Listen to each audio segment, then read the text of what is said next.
Bienvenidos a TradingView Streams. En este webinar vamos a explicar lo que está sucediendo ahora mismo en el panorama actual de las criptomonedas y vamos a hablar específicamente de los riesgos asociados, ¿no? Ahora mismo hay bastante ruido con la caída de FTX y hay bastante miedo también, ¿no? Porque hay gente que ya no termina de tener confianza en algunos de los exchanges, ¿no? Entonces vamos a explicar un poco esa parte de lo que está ocurriendo en ese ámbito, pero también el riesgo en sí de las criptomonedas, y vamos a estudiar un poco a pasado las caídas que ha habido de las criptomonedas en algunas de ellas, para ver cómo podemos, digamos, reducir ese riesgo tanto en medio o largo plazo, e incluso en el corto también. Entonces, vamos a empezar primero con Miquela. Entonces, nos va a explicar un poco con lo que ha sucedido, ¿no? con FTX y cómo está la situación actualmente. Adelante. ¿Qué tal todos? Bueno, un placer. Mi nombre es Miquela. Trabajo en CeFi actualmente, Centralized Finance para el Crypto Exchange Huobi. Em, no voy a pues a gastar mucho tiempo hablando de mi background y de quién soy, sino más de qué está pasando en la industria y mis colegas pues pueden añadir un poquito más a mi perspectiva. Sí indico que toda mi perspectiva va a ser de la parte institucional, porque es la clientela que trabajo. Así que por favor no tome mi perspectiva como el punto de vista retail, porque dejaría que mis colegas hagan mucho más hincapié en cuál es el sentimiento en esa área. Em, Ahora bien, ¿qué pasó con FTX? Pues como todos sabemos, fue un systemic risk en general, en donde no solamente la institución que causó el market turmoil, sino también todas las instituciones ligadas a FTX sufrieron pues lo que se dice un overload del sistema interno, ¿ok? De treasury, de compliance en general. Yo no solamente digo que fue FTX el culpable de esta situación, si bien es cierto, pues obviamente el detonador. Creo que esto nos enseña a muchas instituciones en CeFi lo que es pues los third party risks, ¿ok? Que no tienen nada que ver con la compañía. Y desde el punto de vista de trading, pues sí ha cambiado, se ha impactado al mercado. Y vamos ya a lo que es trading volume. Básicamente, a causa después de la caída de FTX, gran parte de los high frequency trading firms, hedge funds, family offices, etcétera, etcétera, han sacado pues un volumen considerable de los exchanges en general. No estoy hablando de uno, sino en general de todos los que están en rank en el mercado. Y obviamente ellos lo hacen por una simple razón, risk control, ¿ok? La mayoría del riesgo que conoce, pues quizás el retail trader es un riesgo más aunado a los perfect entries, a los entries, a su operación per se, pero hay un riesgo que también, pues los grandes hedge funds toman en cuenta y es el riesgo de colaterales, ¿ok? Que también se tiene que tomar en cuenta. Ahora, ¿cómo esto está afectando el mercado?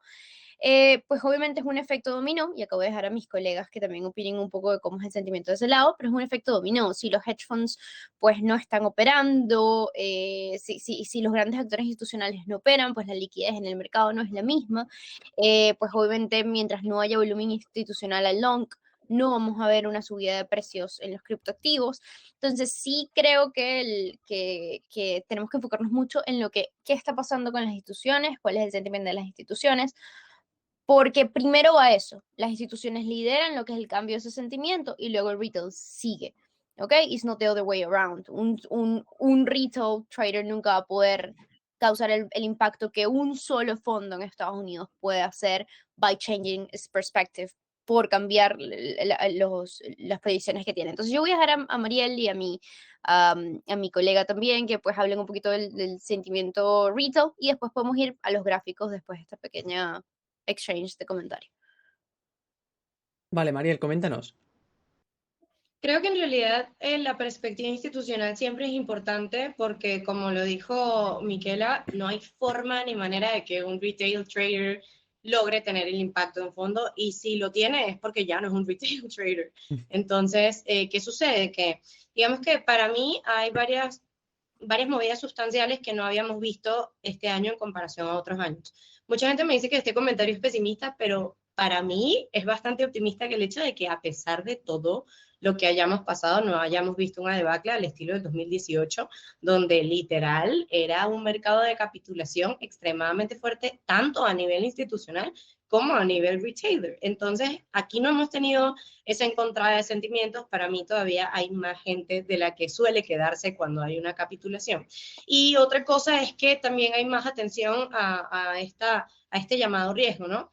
Porque, miren, o sea, en realidad el riesgo significa que hay una implicación de que el futuro no salga o se desvíe de las ganancias que se tenían en expectativa. O sea, siempre va a haber un riesgo, ¿no? Que la cantidad de riesgo sea mayor o menor, pues va a variar de acuerdo a industria.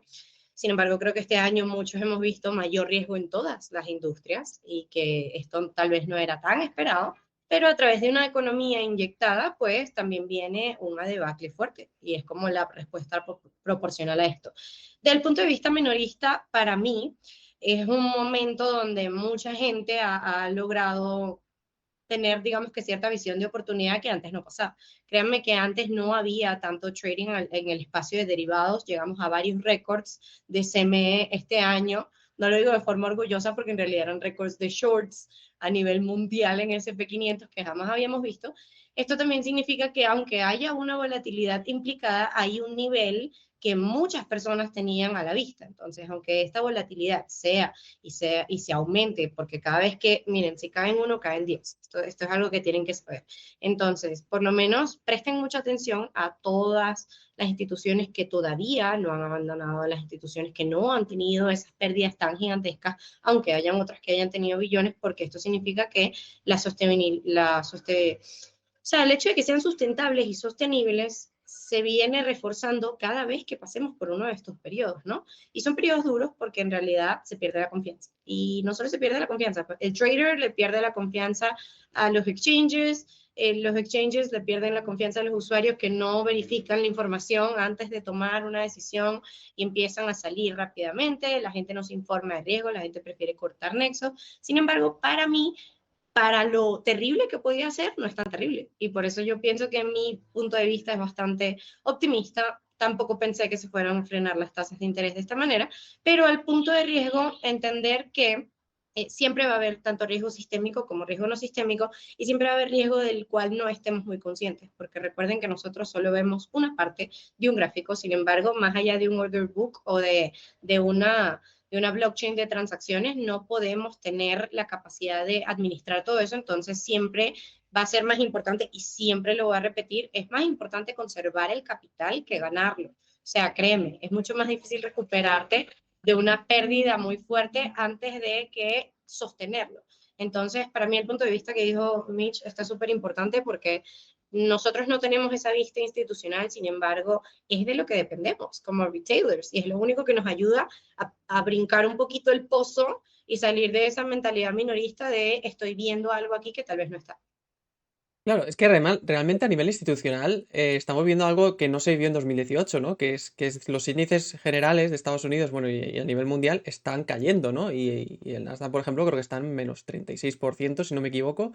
Entonces, claro, eso en 2018 los índices estadounidenses estaban alcistas, entonces ahí está la diferencia quizá, ¿no? Que los institucionales ahora mismo no solo tienen, digamos, miedo, por así decirlo, a las criptomonedas, sino también al mercado en general. Es que todo acompaña, ¿no? Entonces, los activos más volátiles son los que precisamente menos invierten en estos periodos, porque ven que el riesgo es mucho mayor, ¿no? Entonces, ahí, Yuya, a ver cuál es tu opinión al respecto. Sí, es que, vaya, vaya, disculpa. Sí, Perdón, ¿podrías repetir la pregunta? Porque cuando hiciste la pregunta justo sí. tuve como algún problema en el Sin, audio. sin problema. ¿Cómo está la situación actualmente entre 2018, lo que pasó en 2018 y lo que está ocurriendo ahora mismo? ¿Qué diferencias ves tú? Bueno, la realidad es que en el 2018 yo todavía no invertía, me dedicaba totalmente a otra cosa. Y bueno, creo que eso es algo positivo en realidad de comentar, porque quiero que sepa la gente de que todo se aprende, que nadie nace sabiendo, que se tengan paciencia, que aprendan sobre el FOMO, sobre el food, que no inviertan sin saber. Creo que son conceptos muy importantes. El mercado ya está sufriendo una caída de alrededor de un 70%, ¿no? Bitcoin desde noviembre. eh, es complicado el mercado, la gente empieza a entrar en food. las noticias negativas afectan a los inversionistas, más que nada a los nuevos, ¿no? Que cuando empezaron a invertir, perdón que se escucha de fondo mi perrito, más que nada a los nuevos inversores que se metieron por ahí con dinero, con capital que necesitaban a corto plazo, que pusieron todos sus ahorros de una sin saber en realidad bien en lo que estaban invirtiendo. Entonces, es muy fácil que estos inversores caigan en las noticias negativas, que se dejen de llevar, que se dejen llevar por todas estas noticias que están saliendo. Y el miedo los invade tanto que simplemente cierran posiciones o se van del mercado, comentan, por ejemplo, he escuchado muchos que dicen que las criptomonedas son una estafa, cuando en realidad lo que pasó fue que por ahí metiste un dinero que necesitabas a corto plazo, no administraste bien tu capital, no averiguaste bien en lo que ibas a invertir, qué es lo que es la blockchain, la Web3, qué soluciones nos puede traer a futuro. Creo que diversificar e investigar son palabras muy amigas para el inversor, más cuando está recién empezando. Bueno, es que yo además me acuerdo haber visto un montón de noticias de gente invirtiendo con sus ahorros de toda la vida en criptomonedas. Y claro, luego le pilla una mala tendencia y el miedo es total, ¿no? Claro, Yo claro, claro, las emociones en el trading son muy jodidas, sí, la ansiedad, eh, el miedo, la esperanza, el aburrimiento, todas estas palabras te pueden realmente hacer perder mucho dinero o todo tu dinero. Yo creo que algo aquí, y voy a meter esta acotación cortita, es que súper chévere que Billuya no haya estado como en ese momento y todavía se haya calado como que este bear market, porque no todo el mundo lo soporta. Pero también para los que tenemos un tiempito acá, digo yo que es bastante gratificante saber que no estamos cayendo solos, porque creo que eso es algo que dolió muchas veces porque se nos atribuía el término burbuja, burbuja, burbuja a una industria completa y no el término de ciclo, porque es muy distinto, o sea, dentro de un ciclo están las propias burbujas, nada puede subir para siempre y estas correcciones y expansiones de mercado son normales, pero digamos que en otros previos bear markets, tanto desde los previos, hablando de inicios de Silk Road hasta ahorita, nunca habíamos tenido uno que estuviera tan correlacionado con un mercado americano que, por así decirlo, rige una parte importante activa a nivel financiero. Entonces, ¿qué pasa? Que es la primera vez que es tan importante para un activo como lo es Bitcoin, que suban o bajen una tasa de interés. Eso significa que el capital que está dentro de BTC es un capital institucional que le importa este tipo de nivel económico. Y súper bien porque por el otro lado también hay un contraste de que es la primera vez que hay tantas billeteras pequeñas, es decir, billeteras de un BTC acumulando. Entonces, para mí, yo creo que ese es un contraste que también vio Miquela, porque también tiene tiempo acá, donde, mira, éramos los únicos que estábamos cayendo, o sea, literal, nada más pasaba y éramos nosotros, esta vez no. Sí, yo creo que para ya cerrar este punto, quería volver a un punto que dijo Mariel, que es muy importante también, el tema del allocation.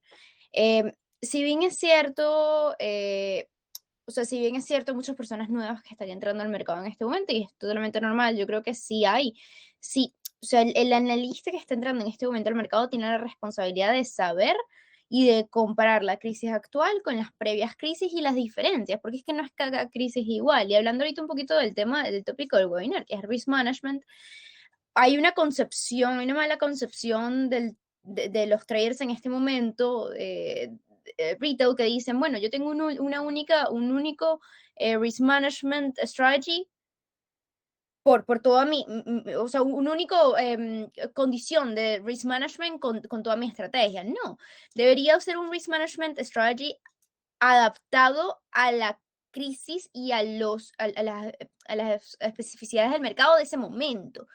Porque si tú eres un high frequency trading firm, de nuevo, si tú tienes un sistema cuántico, tú sabes que hay ciertas condiciones de volatilidad que no son iguales a la crisis previa. Y yo creo que acá entra lo que de nuevo dijo Marial, que sí hay una distinción entre ambas crisis, ¿ok? O entre ambas drawdowns.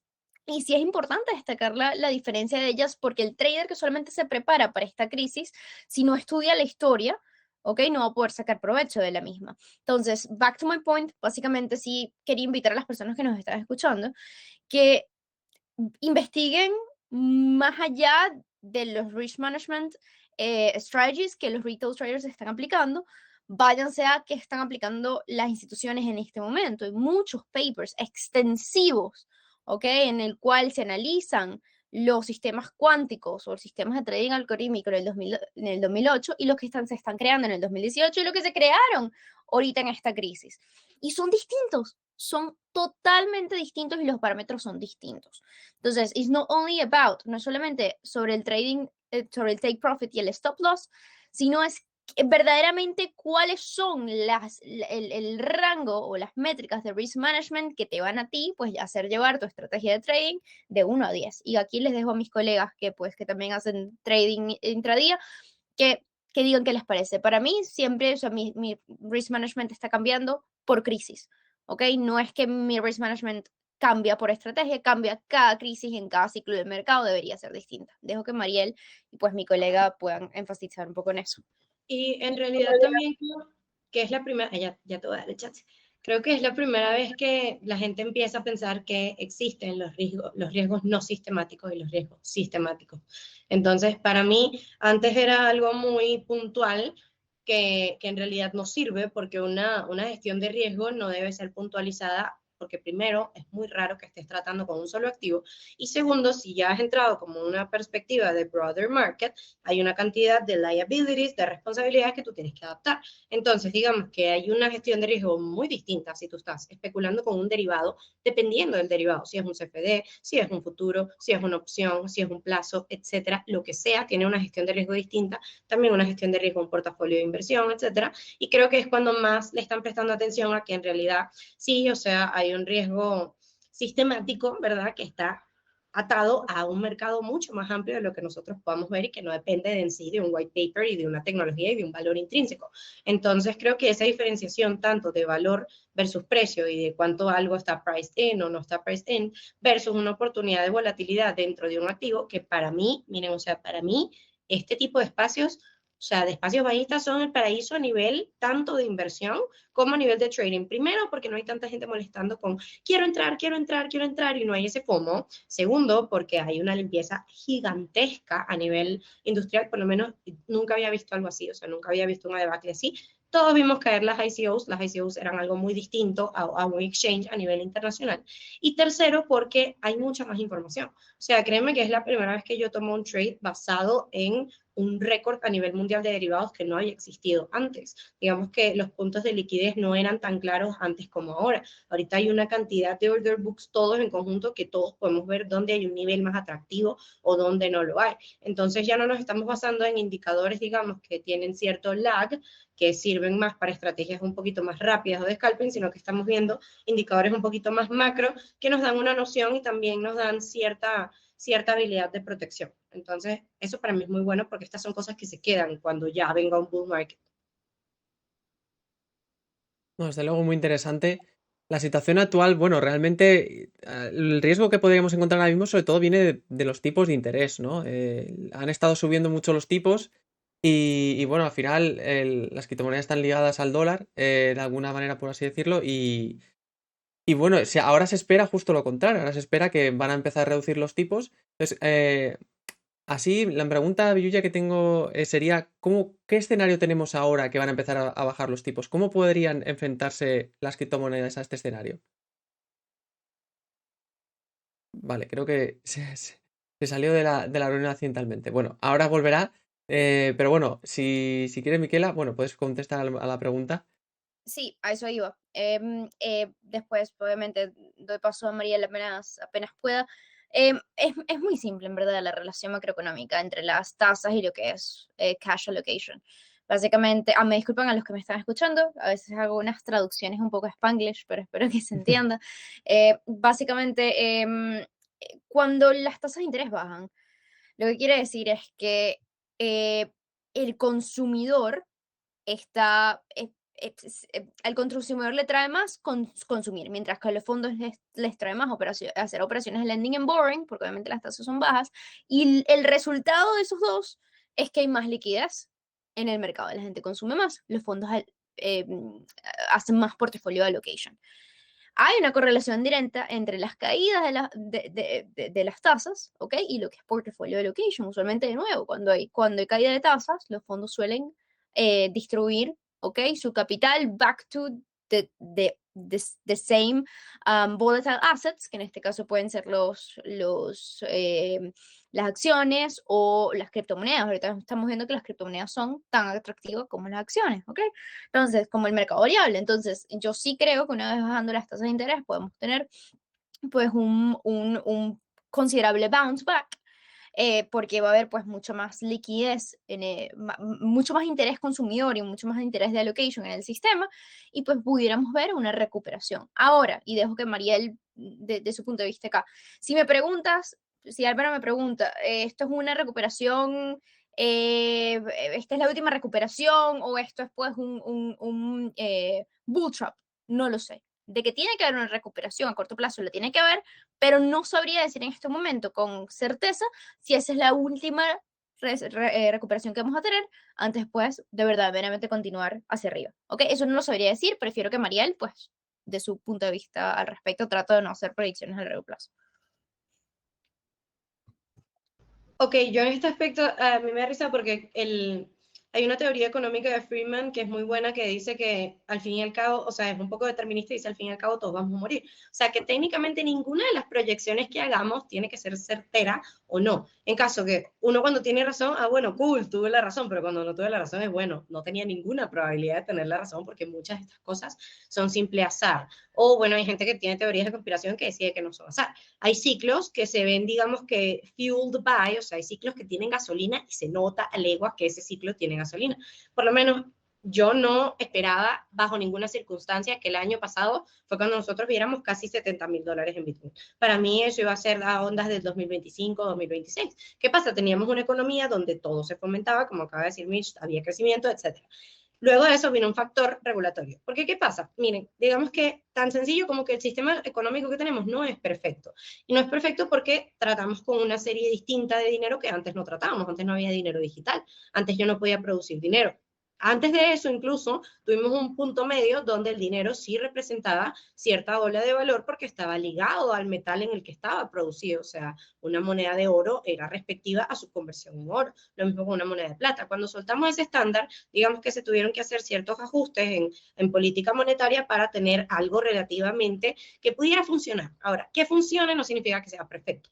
Entonces, cuando viene un momento de alta, digamos que alta entrada o alto flujo de capital dentro de un mercado, tiene que haber una cierta regulación, porque no puede sostenerse, o sea, no es sostenible, ni tanto para abajo, ni tanto para arriba. Entonces, eso es lo bueno, así como vienen políticas monetarias que tumban todo, porque recuerdo que en enero estábamos hablando de, ok, si suben la tasa de interés, vamos a causar una recesión, pero si no la suben, esto va a seguir prácticamente ensimismado hasta que estalle por sí solo y va a ser mucho peor. Entonces, ¿qué pasó? Se tomó esa decisión de política monetaria. Para mí, la capitulación real no la hemos visto. Me gustaría decirles que sí, pero para mí, tanto a nivel de escenario, yo solo mido dos cosas, literal.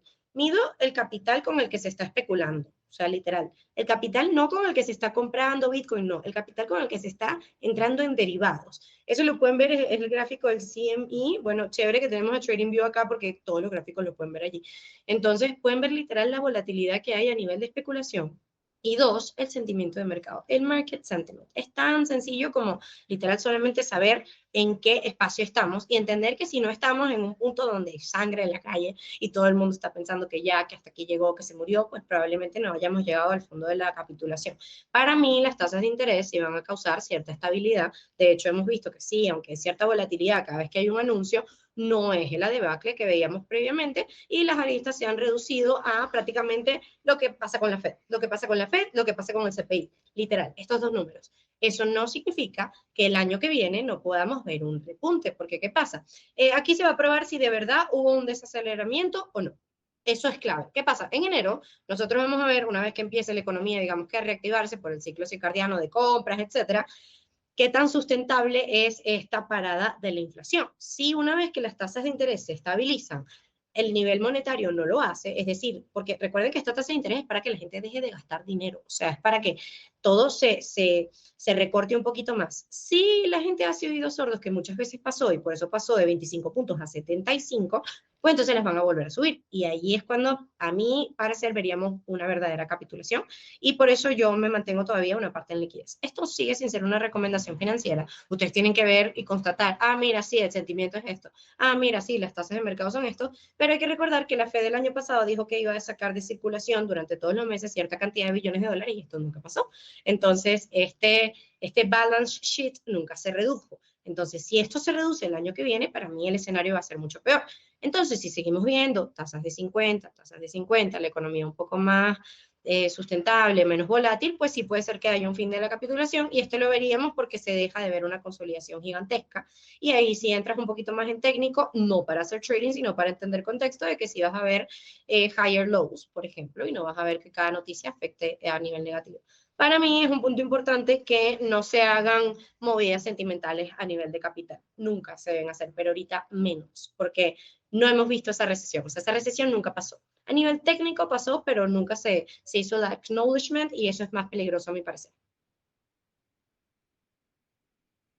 No, desde luego, en 2008 sí que hubo una recesión, ahí se vio claramente que estaríamos todavía, si lo comparamos, yo he visto gráficos que comparan 2008 con 2022 y se parece bastante, ¿no? Dice que lo peor está por llegar, según ese gráfico, ¿no? Bueno, ya veremos si ocurre, pero sí que es verdad bueno, lo que ocurrió con la Fed al bajar los tipos de interés dramáticamente en 2000, claro, nunca había ocurrido una pandemia, yo creo que al final el error que vino de ellos fue por no querer crear pánico, ¿no? Con la crisis que se está viendo en esos momentos al subir los tipos tan prontos y ni siquiera se había salido de la pandemia, ¿no? Entonces al final es como que lo mantuvieron ahí durante un tiempo y cuando ya empezaron a tomar medidas, pues ya la inflación estaba ahí, ¿no? Ya era un poco más tarde. Pero claro, la situación ahora es justo eso, ¿no? Que en qué punto están intentando buscar el punto entre entre conseguir el objetivo de bajar la inflación sin crear una recesión, ¿no? Y al final eso es muy difícil, porque a lo mejor puede que no lo consigan, ni mejor gestionado posible, es posible que no se consiga, ¿no? Porque es una Y situación muy complicada. creo que Miquela lo dijo muy bien porque habló de prácticamente el contraste directo. Este es el primer año que yo veo tanta gente hablando de la Fed. Yo literalmente hablo de la Fed porque yo antes solamente tradeaba índices. Entonces dependía de lo que pasara con la Fed. A punto macro, a punto corto, lo mismo con las energías y con el petróleo. Entonces me dicen, pero María, si todo esto es negativo, yo llegué a ver un barril de petróleo en menos 37, o sea, menos, literal se bajó de la raya del cero. Entonces, para mí, este es un contexto a nivel económico que me gusta que la gente entienda de macro, porque mucha gente invierte a largo plazo. Y mucha gente invierte a largo plazo no con una estrategia de dollar cost average que no revisa, sino con una estrategia donde invierte cuando ve un mercado de oportunidad, sin embargo, no contrasta este mercado de oportunidad con lo que está pasando. Entonces, para mí eso que dijo Miguel está súper importante al nivel de por qué la tasa afecta directamente y por qué eso genera cierto nivel de riesgo. Y lo que tú comentas también de que sí, había como un momento de recesión que es como el clímax de la película y luego viene el plot twist. Entonces, para mí, este plot twist que vamos a ver es, bueno, sí, se estabilizó, lo lograron, un soft landing, que en realidad no fue ningún soft landing porque quebró un pocotón de gente y prestaron dinero a tasa de interés cero, lo que significa que sí, en efecto, el dinero no tiene ningún tipo de respaldo de valor. O literalmente vemos la debacle que mucha gente está esperando. Y cuando digo mucha gente es que he visto gente que ni siquiera tiene que tratar temas financieros al estilo Zuckerberg, hablando de, no, bueno, sí, el año que viene va a ser peor, así que no compren nada. Y yo tipo, ¿qué hace este pana de tech hablando de niveles de recesión? Vimos compañías hacer cosas que nunca habían hecho, a nivel Tesla, a nivel tecnológico, Google también se lanzó unas cuantas, Shopify. Entonces, para mí este cisne negro es de lo mejor que nos pudo haber pasado, literal. No sé y no quiero imaginarme qué hubiese sucedido si no hubiese esa frenada de tasas y hubiésemos llegado a 120.000, porque imagínense una caída de 120.000 a 14. Claro, no, Que no hubiese sido a 14. estoy de acuerdo con María, incluso yo creo que cualquier persona se está preguntando, o sea, ¿cuál es la causa de la siguiente caída? ¿Cuál es la causa de ese bottom? ¿Será otra institución más que va a caer? Aparte de FTX, pues obviamente cayó BlockFi, cayó Genesis, han caído un montón, ¿no? Cayó Multicoin Capital también en Estados Unidos. Entonces creo que la pregunta es, ¿va a ser una causa externa, una causa fundamental, una caída de un gigante? ¿O van a ser los mismos niveles técnicos? No sé qué piensas, Mariel, que va a hacer que haya este bottom. ¿Qué crees tú, Álvaro? También te pregunto. A ver, Ok, Miguel. Sí. Dime. No, adelante, Mariel. Permiso. Es que me dio en la tecla, literalmente, porque creo que la gente es muy determinista al punto de centrarse en soy bajista, soy alcista, cuando en realidad esa es una perspectiva que debería fluir y cambiar de acuerdo al mercado al que te estás enfrentando. O sea, no es como que yo digo, llamo el petróleo. No, o sea, literalmente tengo que fijarme en todo lo que está sucediendo y tomar una posición en base a eso, porque es un activo financiero. No es una persona, no es mi familia, no tengo que tener una relación emocional establecida con eso. Y también entender que así como hay catalizadores negativos, que es lo que pregunta a mí que habla por un disparador en específico, hay catalizadores positivos. Lo que pasa es que a la gente se le olvidó, pero estuvimos muy cerca de tener un ETF spot empresarial de parte de Grayscale para todas las instituciones y eso era lo que finalmente podía darnos prácticamente las 6 cifras que estamos buscando. ¿Qué pasa? Nunca pasó, o sea, nunca fue aprobado. Digamos que el SEC puso mucho pero, que obviamente entendemos que hay un nivel de hipocresía, no porque yo quiera decir no lo aprobaron, sino porque sí aprobaron el ETF en corto.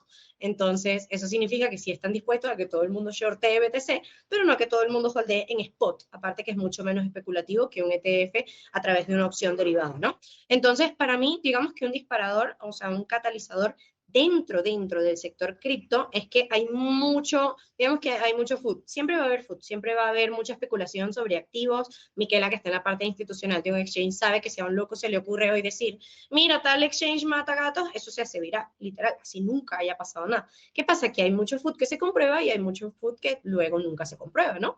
Entonces, para mí, ahorita hay una presión súper fuerte sobre Grayscale, porque, miren, aunque mucha gente está Binance, Grayscale también tiene una cantidad de bitcoins muy importante. Y no solo eso, pero cae Grayscale y cae la esperanza de algún ETF spot, porque ellos son los que han estado más cerca y son los que más han luchado como tal, porque ni siquiera compañías como Pantera Capital han dado la mitad de lo que ha hecho Grayscale, ¿no? Entonces, para mí, un detonador tanto positivo como negativo sea que se pueda debunkear esta parte de food sobre lo que va a pasar con Grayscale, porque ya, miren, o sea, ya creo que nos hemos dado cuenta con toda esta parte de se van a soltar los bitcoins de Silk Road, se van a soltar los bitcoins de Mt. Gox. El gobierno de Estados Unidos tiene una cantidad de bitcoins absurda y no la ha soltado porque solo la va a soltar cuando la pueda vender caro.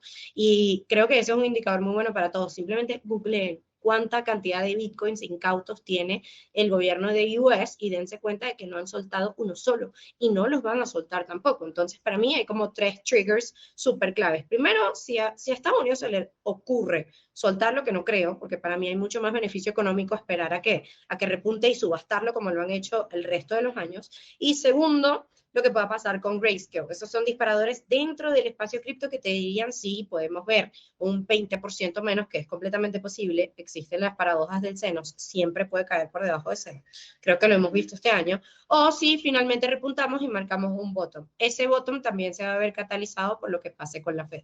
Yo creo que también, si llegamos a ver una tasa de 0.25, ya, o sea, literalmente ya ahí ustedes pueden decidir, empezar a reevaluar portafolio de inversión, etcétera, porque si ellos toman la decisión de bajar de los 50, es que en efecto la desaceleración fue lo suficientemente fuerte como para irse de ese lado. Y de hecho, en hora y 20 tenemos la decisión de los tipos de interés, si no me equivoco. O sea que no es que estamos hablando del tema, pero porque vamos, está muy reciente, va a suceder justo hoy. Yo creo que lo van a mantener en 0.50 porque es diciembre y no les conviene un caos ahorita. Y lo dejan también entrever bastante, porque cuando ya las noticias y todos los medios hablan de 0,50, 0,50, ya está claro que ya lo tienen de tomar la Normalmente decisión, ¿no? la proyección, y yo creo que por eso es que tanta gente le gusta hacer trading con este tipo de números, porque la proyección, el forecast, suele ser muy parecido a lo que suele suceder. De hecho, este año estaba haciendo la minuta de cierre y de las 8 decisiones más importantes, prácticamente solo una, que era de 0.75 y se esperaba 0.50, fue la que fue diferente y fue la que creó más caos de, todo se acá. Pero del resto suele ser muy acertada. También la Fed es tan flexible como un camaleón. Entonces, en realidad pueden cambiar de parecer de la noche a la mañana. Genial, pues mira, podemos analizar un poco algunos activos por ejemplo, el Bitcoin, por ejemplo, la situación actual. Podemos analizar lo que hemos estado hablando de 2018, 2022. Claro que sí. Sí, sí. Entonces, María va a compartir pantalla, nos va a enseñar el gráfico ahora en breves. Ok. Uso el gráfico de Bitstamp, no uso Bitstamp, pero el gráfico de Bitstamp es el más viejo que hay, entonces para que ustedes puedan ver. Hay muchos gráficos que son 2016 para ahora, en cambio el de Bitstamp es bastante literal, puntual desde el inicio. Entonces, ok, una de las cosas que también me gusta es que la gente salió excesivamente del tecnicismo. Bueno, estaba midiendo esta caída, me disculpen también. Entonces, creo que hay algo bastante obvio. Obviamente su gráfico va a variar si está en logarítmico o si está lineal, ¿no? Obviamente todos preferimos verlo en logarítmico. Pero digamos que si nosotros hacemos una comparación, obviamente se me olvidó acotar, pero gráfico powered by TradingView, creo que es bastante obvio. Entonces, creo que si hacemos una acotación, se ha notado que aunque haya habido, digamos que cierto retroceso como parte de lo que es un simple bear market, un simple bull market, ha sostenido cierto valor dentro del precio del activo. Eso significa que suficientes personas creen en la tecnología como para yo poder decirles a ustedes que tanto a nivel de volumen como a nivel de caídas no hemos estado, digamos que, en donde podríamos estar, ¿no? Hay mucha especulación sobre valor intrínseco, sobre valor total, sobre, digamos que, volatilidad. Para mí hay dos cosas que se han probado ciertas. Primero, la volatilidad en Bitcoin se ha reducido.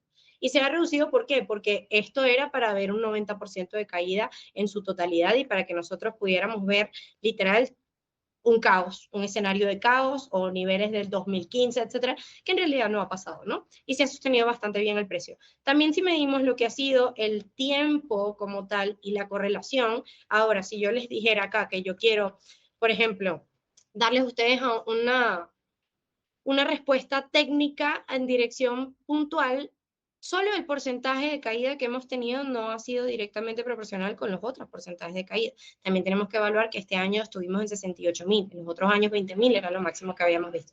Entonces, digamos que medir un 78% de caída, ¿verdad? En lo que es este año, es un 78% de caída versus un 82%, versus un 93%, etcétera. Y que este año tengamos dos condiciones. Primero, que no caímos de 20.000, sino que caímos de $69.000. Y segundo, que caímos al mismo tiempo que todos los activos financieros más importantes, que todos los ETFs que traquean el S&P 500, que el Nasdaq 100, que muchos, incluso activos financieros o commodities tuvieron este mismo debacle, creo que es bastante fuerte, ¿no?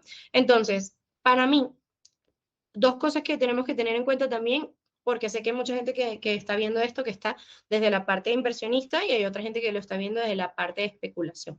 Para la parte de especulación, creo que es bastante llamativo a cierto nivel entender que tenemos una volatilidad que en todo caso habría que aprovechar. Y no solo que habría que aprovechar, sino también tener en cuenta de que esta volatilidad no siempre va a estar y que es mucho más difícil especular en un mercado muy fijo, bull market, que especular en una consolidación de capitulación. Entonces, para mí, eso es algo que hay que medir. Y otra cosa que hay que tener en cuenta es que ahora más que nunca es cuando tenemos que entender que los diminishing returns o los retornos disminuyentes forman parte de.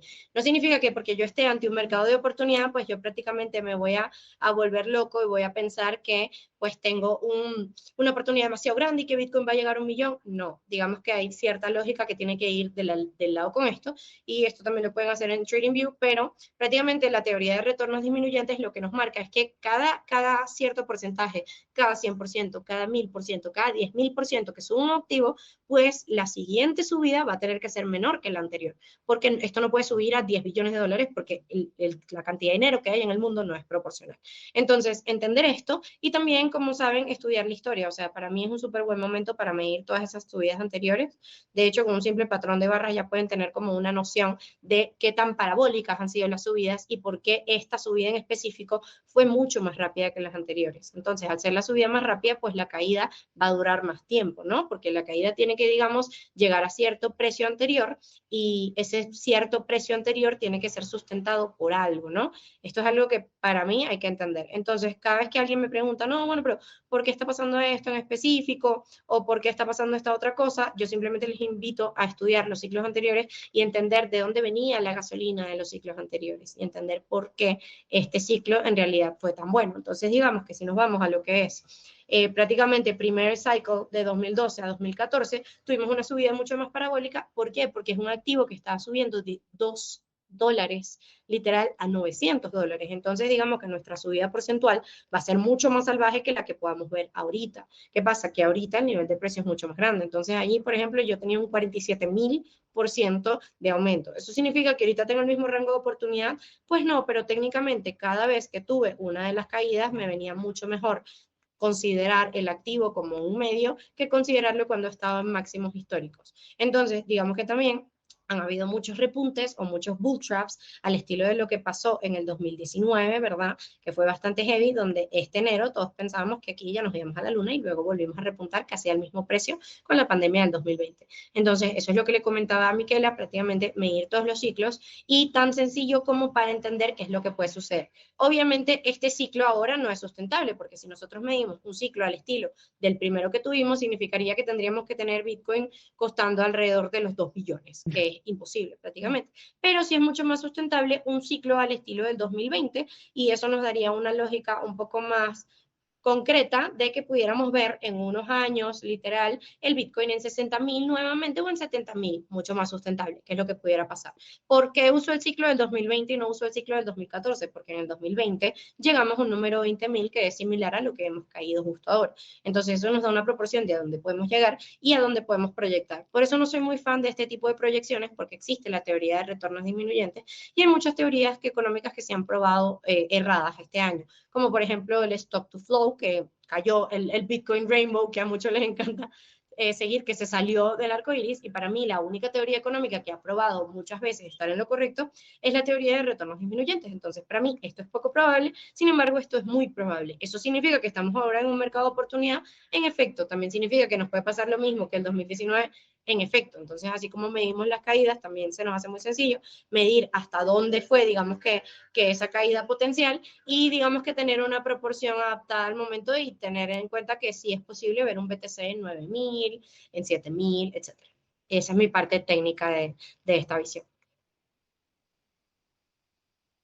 Muy completo, desde luego. La verdad es que me ha gustado muchísimo. Lo veo muy útil porque el tema de la disminución es que es correcto. Los primeros años, más de un 40.000%, y ahora eso es impensable, ¿no? Es igual en todos los activos.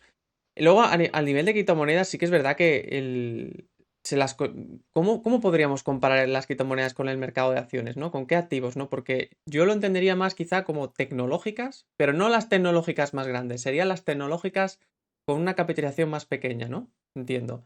Sería un poco lo que podríamos comparar a nivel de volatilidad, ¿no? Y una vez ya situamos las criptomonedas en ese lugar, pues podemos entender que en un mercado en el que las tecnológicas de ese tipo están cayendo un 80%, porque se ven los gráficos que hasta Salesforce ahora mismo pues, ha caído un montón, ha caído una barbaridad. Y entonces al final, si esos activos están cayendo una barbaridad, pues uno no puede esperar que las criptomonedas caigan menos. Claro. Sí, y acciones que eran, yo creo que el go-to, y ha sido el go-to porque, miren, o sea, en realidad no es porque lo digamos nosotros, fíjense en lo que hacía ARK Investments, fíjense en los hedge funds más grandes y fíjense en lo que invertían. Y para todos la tecnología era como que el Internet de versión 2015, desde el 2012, 2013 ha sido la tecnología el simple go-to. Y este año ha probado que más ahora que nunca es importante si estás invirtiendo, no por simplemente una creencia o a nivel de principio, sino por un objetivo financiero que tienes que diversificar. O sea, literalmente. Es el primer año que yo tengo acciones de empresas de productos básicos, pero son los que menos afectados resultaron y son los que me conservó una parte del capital. Y esta parte del capital me permite a mí salir sin necesidad de cortar pérdidas y tener mayor volumen para invertir en otras cosas. Entonces, entender que diversificar, y sí, o sea, tan sencillo como montar el gráfico de Shopify, tal vez, que no es tan grande a nivel de Alphabet encima de Bitcoin, y entender que sí, que le tocó fuerte a todo un sector tecnológico, y no porque la tecnología es mala, sino porque digamos que hay una correlación muy fuerte entre quienes invierten en un sector tecnológico, porque hay que entender que normalmente son los fondos de inversión más grandes, no los tradicionales, sino los disruptivos, etcétera. Y les digo ARK porque para mí es el mejor, digamos que directo, porque ha sido el que le fue muy bien y también el que le fue muy mal, porque está invirtiendo en solo tecnologías nuevas, etcétera. ¿Y qué pasa? Que esos son los que se aprovechan de la tasa de interés a nivel de préstamo, piden un préstamo que no necesitan, pero que pueden pagar en alas de un segundo, a cero interés, lo invierten y luego recuperan y tal, pero esta vez no salió la movida también, porque así como obtuvieron estos préstamos a cero interés, pues después vinieron los intereses fuertes y la cero dada de préstamos durante todo este año.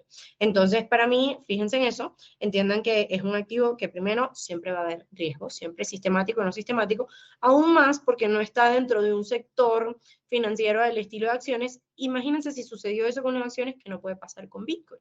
Y también aprovechen de que hay tantas herramientas y tan diferentes. O sea, yo de verdad siento que yo en el 2015 tenía una venda así en los ojos, al punto de que yo pensaba que Bitcoin era una acción, porque en realidad lo máximo que podía encontrar era foros de Reddit y el white paper. Y ya, y eso era como todo. Y en mi mente eso era un stock.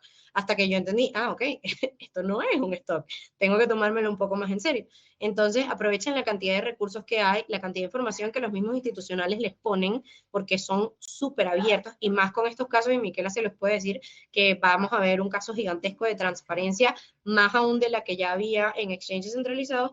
Y aprovechen toda esta información para basar sus decisiones en fundamentos y no en crisis emocionales a través de un FOMO bajista o un FOMO alcista. No puedo estar más de acuerdo y no puedo también estar más de acuerdo con el análisis técnico que hizo Mariel. Yo creo que analizar el pasado es lo mejor que podemos hacer para proyectar el futuro. En temas de manejo de riesgo, de nuevo, yo les recomiendo no solamente basarse en el manejo de riesgo pues que todo el mundo conoce en análisis técnico, sino también, oye, ver cuáles son esas metodologías de riesgo que quizás pudiera estar aplicando a un cisne negro, como bien lo dijo Mariel. O sea, no es solamente el trading en general, el día a día, es a un cisne negro. Y la mayoría de las estrategias de inversión de retail traders no están preparadas para un cisne negro. Incluso con toda la experiencia pues, que tengo en instituciones, a mí cuando fue el primer cisne negro este año, que fue Luna, a mí me pegó muchísimo personalmente. Pero de nuevo, eso lo que me enseñó es, ya va, no tienes tu estrategia bien establecida para un cisne negro y la estrategia de riesgo de capital, no solamente del trade, del capital que tú tienes, tiene que estar siempre protegida a través o en contra de estos cisnes. No es solamente un trade, sino es también toda tu capital, analizar pues todo tu portafolio y ver cómo lo puedes proteger de mejor manera en distintos escenarios. Y esos escenarios no son difíciles de calcular. O sea, uno va a cualquier tipo de risk management lecture de cualquier tesis universitaria estadounidense que hacen pues estudiantes de economía y puedes ver que no es difícil de calcular. Son algunas métricas claves tipo desviación estándar y métricas básicas de estadística que todo el mundo pudiera usar para tener un sistema de riesgo un poco más integral. Esos son mis dos consejitos. De resto no tengo nada que agregar a Mariel porque Mariel pues lo hizo bastante completo. Sí, no, la situación actual de las criptomonedas es eso, que la gente invierte una cantidad desmesurada y luego cuando viene una situación compleja como esta, pues le entran en pérdidas. Pero lo más sorprendente es que no solo han sido los retails, es que han sido también algunos exchanges, que no han sabido gestionar un escenario bajista como este. Y lo más sorprendente es que es un escenario que no ha sido el peor, porque el peor fue el de 2018. Así Entonces, es. eso es lo más curioso de todo eso. No, y si te pones a pensar, uno acá hablando, obviamente, está hablando mucho de los retail traders, ¿no? Si te pones a ver como que, uy, ya va. ¿Quién perdió más contra FTX? Hay fondos de inversión que tenían todo el capital guardado en FTX o todo el capital establecido en FTX. Entonces, el error viene de parte y parte, de cada tipo de trader, no solamente de los retail. Los inversores han cometido errores garrafales este año, pero obviamente, como bien dice Mariel, pues esto es lo mejor que le pudo haber pasado, bien lo dijo ella. Es como una limpieza, es como un cleaning del mercado. Nos pasó con un token, en este caso Luna. Nos pasó con un lending agent, que en este caso fue Celsius. Nos pasó con BlockFi, que es el lending. Nos pasó con Celsius, que bien ofrecía retornos, pues, y lending un poco más allá de la desviación estándar. Y nos pasó con FTX, que es un exchange. ¿Quién dice que el próximo año no va a pasar con un custodian? ¿Quién dice que el próximo año no va a pasar con otro tipo de gente? Puede ser un multibroker, etc. Al punto en que iba es de que de parte y parte, aparte de las instituciones como de parte del retail, todos lo que están enfocando su energía es en hacer estos sistemas de trading lo más flexibles posibles y los más adaptados a distintos tipos de riesgo posible, para que no importa el riesgo sistémico que venga o el cisne negro que venga, tus activos están lo suficientemente pues protegido. Y tus trades, no solamente los activos, sino en general los trades, que eso también es muy importante. Ahorita los exchanges están ofreciendo sistemas de riesgo pues un poco más avanzados a instituciones, sistemas uno a uno un poco más importantes, porque obviamente fondos de inversión que manejan millones necesitan tener al account manager en el teléfono todo el tiempo. Entonces, al mismo tiempo, se ve que están cambiando una serie de aspectos en el juego, ¿ok? Donde era necesario lo que pasó este año, como bien dijo Mariel, para pues que esto no vuelva a pasar en los años por venir. Entonces, ese es Sí, mi aporte. algo similar ocurrió en 2008 con la crisis que vivimos allí, que lo que ocurrió fue que muchas empresas quebraron y las que supieron tener un control de riesgo, supieron aguantar esa situación, salieron muy reforzadas, ¿no? Y aquí va a pasar algo similar al final con los exchanges, con todas las partes implicadas en el sector de las criptomonedas, ¿no? Que los que hayan sabido gestionar esta crisis, que posiblemente sea una de las más difíciles por esa subida de tipos, por una tendencia bajista que viene acompañada de los mercados, pues seguramente saldrá más reforzada y también se reduce, por así decirlo, también la competencia, ¿no? Porque tienen menos competencia entre ellas y digamos que luego a la hora de las tendencias alcistas salen todavía más beneficiadas, ¿no? De eso. En eso Álvaro tiene mucha razón porque miren, o sea, yo en realidad sé que suena cliché, etcétera, pero en estos días leí que alguien dijo, no, perdí no sé cuánto, etcétera, en el mercado de criptos y alguien le dijo, bueno, pagaste un máster de no sé cuánto en gestión y administración de activos de riesgo y espero que no lo tengas que volver a pagar. Entonces, no solamente es la primera vez que yo veo tanta concientización, no solo de la parte minorista siempre se lleva golpes porque recuerden que una caída de 2% apalancada a 1% quema muchas cuentas y se las lleva consigo. Pero es la primera vez que hay tanta concientización también por parte institucional, porque es la primera vez que vemos a gente, miren, cuando estaba MT Gox era lo único que había. Cuando estaban las ICOs eran muy, muy pequeñas, o sea, eran empresas que sí, se robaron miles de dólares, pero eran pequeñas en correlación a otro tipo de activos, no representaban una gran parte dentro del market cap de Bitcoin, por ejemplo. Entonces, en este caso, primero, o sea, aunque sí había cierta especulación con respecto a Luna, etcétera, era un protocolo que prácticamente todos queríamos que funcionara, porque eso significaba que íbamos a tener una stablecoin algorítmica.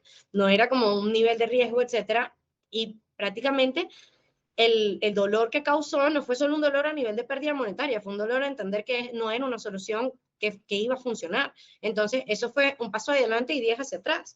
Y también entender que una compañía tan grande como que Sequoia Capital le dio no sé cuántos millones de dólares, cientos de millones de dólares a FTX y Sequoia Capital, que solamente tiene ciertos investments importantes y es una compañía en la que todo el mundo confiaba a nivel de que personas como Kevin O'Leary se vendieron o actores a nivel importante se vendieron sin problema a darle publicidad a esta compañía y entender que de un día para otro, porque literal fue cuestión de 2 tweets y 3 zancadas, una barrida de liquidez tan fuerte, son cosas que primero crean conciencia, no solo a nivel retailer de dónde guardo mi dinero, o de qué transo, qué cripto compro, sino a nivel institucional de qué puedo hacer para que no me pase esto, cómo tener más transparencia con mis usuarios para que entiendan que yo no tengo un conflicto de interés interno, que yo estoy haciendo con los fondos lo que yo debería hacer con los fondos, y entender que soy un servicio de custodio que no manipula en sí lo que tienen mis clientes dentro del servicio, ¿no? Entonces, para mí eso está genial.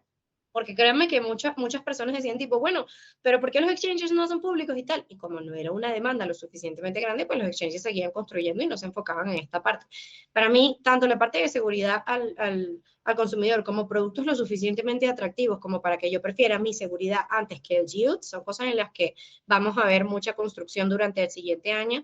Y como digo, los que estén, de verdad uno se da cuenta de que están para quedarse, porque es muy, muy, muy fácil, digamos, que haya una serie de conflictos de intereses y lo vimos con FTX, Celsius, BlockFi, 3AC, que prácticamente había una red de interrelación de que uno estaba haciendo lo mismo que el otro, solo que no se había descubierto. Entonces, para mí, ese catalizador va a hacer que muchas personas, tanto a nivel institucional como a nivel retailer, concienticen mucho más que en otros años, porque créanme que pasó lo de Antigox y no hubo tanta fuerza de transparencia como pasó ahorita.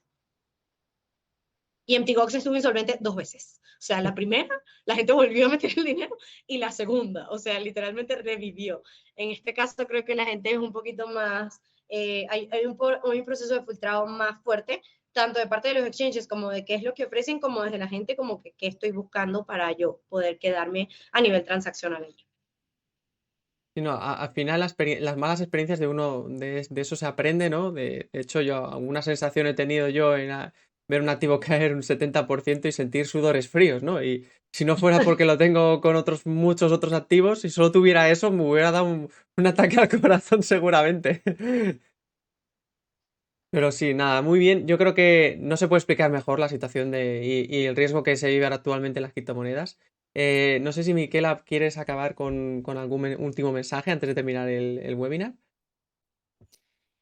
Bueno, no, mi mensaje va para todos aquellos pues, que ya tienen un poco de tiempo en trading, de expandir esos sistemas de risk management, como bien lo dije, de analizar muy bien, como bien dijo Mariel, pues cuáles son las estrategias de risk management de los grandes fondos de inversión, o sea, de expandirse, porque la información que tenemos, la tenemos, pues, yo digo que lo básico ya está. La mayoría de retail trader maneja la información básica de risk management, pero ahorita entender cómo los otros jugadores del mercado manejan ese riesgo, pues es bastante importante. Como bien dijo Mariel, pues analizar tantos ciclos pasados como sea posible, y analizar pues cuáles serían las proporciones o mejor dicho, los tiempos completos, entender pues cómo han sido los ciclos y proyectar de forma realista pues cuáles van a ser los otros, van a ser claves. Y yo creo que terminaría diciendo, para aquellos que están haciendo ahorita retail trading, de nuevo, o sea, vayan más allá de las herramientas. De las herramientas básicas que tiene TradingView. TradingView tiene un montón de indicadores muy buenos en risk management. Colocan risk management, colocan desviación estándar, que son métricas claves, y TradingView tiene esos indicadores. Entonces, vayan más allá de las herramientas básicas que ustedes siempre han usado. Adéntrense en ese mundo de nuevo de indicadores y de métricas estadísticas que TradingView tiene, que ustedes pueden estar usando para pues hacer sus operaciones muchísimo más battle-proof, diría yo. No sé, Mariel, ¿qué quisieras agregar en esto? Creo que sí, o sea, salgamos un poquito de, estocástico, o sea, literalmente hay muchas otras cosas que ver. Fíjense en el standard deviation, como dijo Miquela, eso es súper importante en realidad. Hay cosas que yo creo que como le digo, tanto veo gente hablando de la Fed como de tasas de interés, etcétera. También fíjense en el price to earning ratio, o sea, ese radio les va a entender por qué muchas cosas bajaron de precio más de lo que ustedes pensaban que iba a bajar, incluyendo Bitcoin, aunque no tenga earnings report, pero sí hay una forma de calcular el price to earning, y creo que también es un muy buen momento para empezar a aprender Pine. Sé que muchos están interesados en programación, etcétera, y tal vez les parece un poquito difícil, pero si a ustedes les gusta una mezcla de muchos indicadores y no la consiguen, aprendan PineScript. Es mucho más fácil de lo que ustedes pensarían. Está en TradingView y ustedes pueden hacer su regresión logarítmica ahí para ver cómo se les invalida o se les valida, o pueden hacer su teoría de retornos disminuyentes y medir varios ciclos en comparación al actual y tener dos líneas en el gráfico que tengan nociones a ti de precio en base a lo que tú piensas. Entonces, adéntrense dentro de eso. Gracias a TradingView por el espacio. Súper chévere compartir con Mick, que me parece una persona está súper clara, literal, me gustaría haber estado así de clara desde hace tanto tiempo, con Álvaro que nos dio el espacio también, y también está súper consciente. A mí también me dio frío cuando vi por primera vez el S&P caer a ese nivel y no tenía la liquidez que debería tener, y bueno, la billulla que se tuvo que ir antes. Perfecto, pues muchas gracias. Este vídeo lo vamos a subir luego en YouTube. Y nada, muchas gracias a todos y que pasen buen día. Y bueno, Chao, chao.